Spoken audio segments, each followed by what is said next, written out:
Well, I'm Rod Vaughn, and blessed with a wonderful wife, Valerie, and 4 children, Aaron, Hannah, Tim, and Rachel. It's been about 24 years ago now. It's hard to believe it's been that long.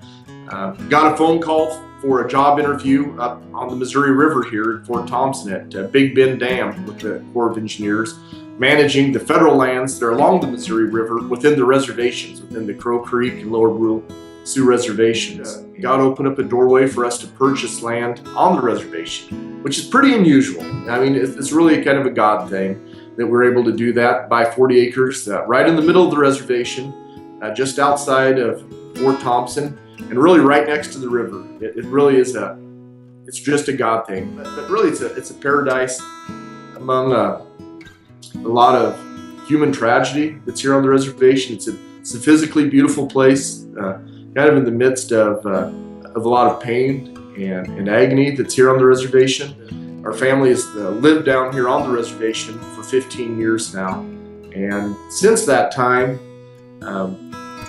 we started a house church. We started a little ministry to kind of help the Boys and Girls Club get started and up and going. At that time, they were having some difficulties meeting some financial payments and getting food for their meals. We started a Chunty-Mawashday Youth Club, which actually first met in the old Boys and Girls Club. Eventually started a food pantry in our house, and things kind of grew. I mean, they grew to the point of just 3 or 4 of us sitting around our living room. It grew pretty quick to 20 people, grew pretty quick into 30 people.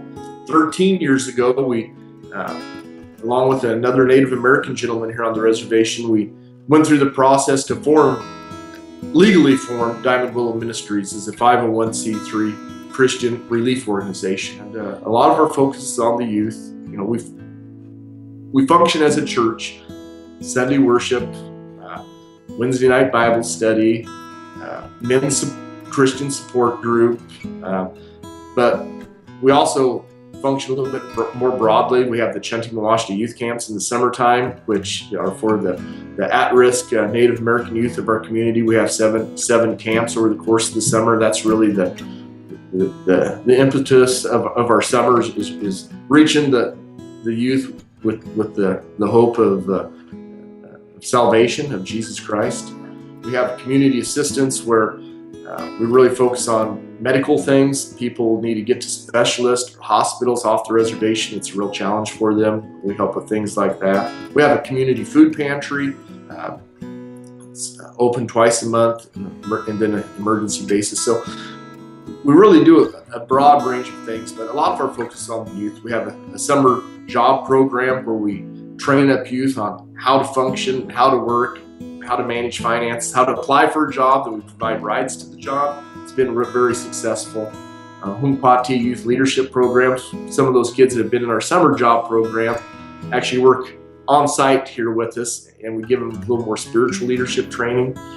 20 years ago when I lived here, what you saw is churches would like to come to the reservation and do a revival, set up something for 2 days, take a lot of pictures of poor little Indian kids without shoes, take a picture of poor people, take a picture of broken down houses, then get to go back to their church and say, oh, look what we did. We went and so many people came forward at the altar call. So many people did this. And we have all these great pictures of brown skinned, brown eyed children.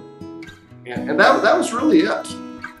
And pretty patronizing, sad commentary, but I've really seen that God has really brought Christian people with a deeper level of understanding and commitment to the reservation, and that's great. There's so many of us that are actually here, but for each of us that are here, there's 20 now, 100, however many people that aren't here that are able to provide prayer support and physical needs, financial support, and things. It's making a difference. So there's some progress being made in the community. It's slow. There's no quick fixes. It really begins with ultimately with changed lives. Something that happened 15 minutes ago. Our neighbor Dwayne Beagle came in. He was actually the tribal chairman when we bought the land here and first set up Willow Ministries. He was the tribal leader that I went into his tribal office and spoke to and kind of asked permission and his blessing to start the ministry here, and he gave it. But he also ran a bar. He's run a bar here since 1974, right down the road. But he came in and he asked, he said, he's been destroying lives on the reservation since 1974. He's no longer going to serve alcohol or have alcohol anywhere on his property, and he feels that he's being called to open a alcohol and drug counseling and ministry center there on his land. So praise God. God's doing some great things through some really ordinary people out here, and there's a great need, and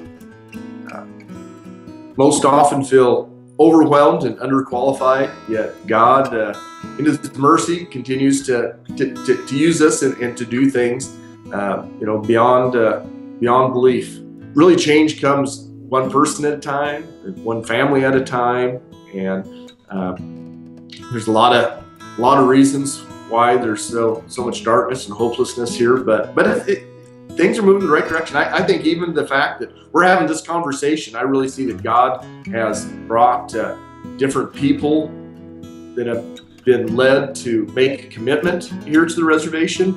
Ashworth Road has made the long-term commitment here. To me, that's testimony of God's hand at work right there. I mean, that wouldn't have happened 10 years ago, certainly not 20 years ago when I lived here.